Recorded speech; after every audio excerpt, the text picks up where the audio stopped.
Seringkali orang Kristen berkata atau berdoa untuk terobosan dan seringkali kita tidak mengerti arti daripada terobosan.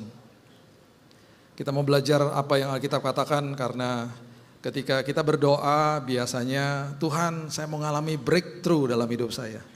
Terus kita cuma mau diem aja terus kita bilang Tuhan aja sana gitu. Saya di sini aja. Sesekali dan bukan sesekali, sering juga Tuhan akan membawa kita bersama-sama dengan Dia, udah pastinya Dia pegang tangan kita menerobos bareng sama Dia. Dan Dia yang bekerja, Dia yang menghalau, Dia yang berperang bagi kita pastinya. Tetapi kita melihat hal-hal itu terjadi di depan kita. Dan seringkali itu yang membuat lutut kita bergemetar. Dan seringkali kita katakan Tuhan, ini bisa gak sih Tuhan gitu ya. Karena kita terekspos dengan apa yang kita lihat dengan mata jasmani kita. 2 Samuel pasal yang kelima ayat 17 dikatakan ketika didengar orang Filistin bahwa Daud telah diurapi menjadi raja atas Israel, maka majulah semua orang Filistin untuk menangkap Daud. Tetapi Daud mendengar hal itu lalu ia pergi ke kubu pertahanan.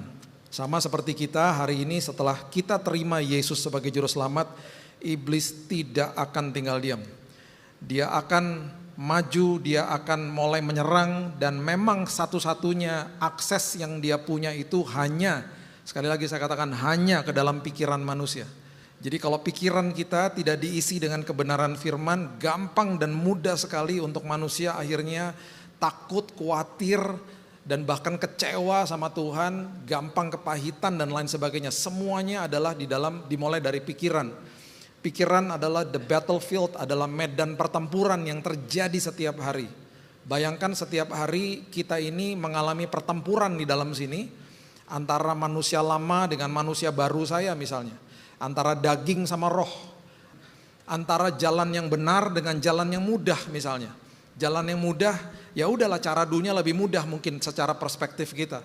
Tetapi jalan yang benar itu sulit ditempuhnya. Jadi itu pertempuran terjadi setiap hari di dalam benak kita, di dalam hidup kita. Ketika hal-hal ini terjadi, Alkitab mencatat Daud mendengar hal itu. Lalu ia pergi ke kubu pertahanan. Dia selalu tanya sama Tuhan, what should I do? Apa yang harus aku lakukan? Dan seterusnya.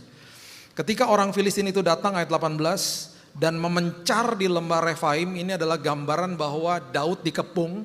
Kita juga dikepung, kita sebagai anak Tuhan yang hidup di tengah-tengah dunia yang penuh kegelapan, kita pun dikepung sama kegelapan. Itu sebabnya Tuhan katakan, aku terbitkan terangku di dalammu.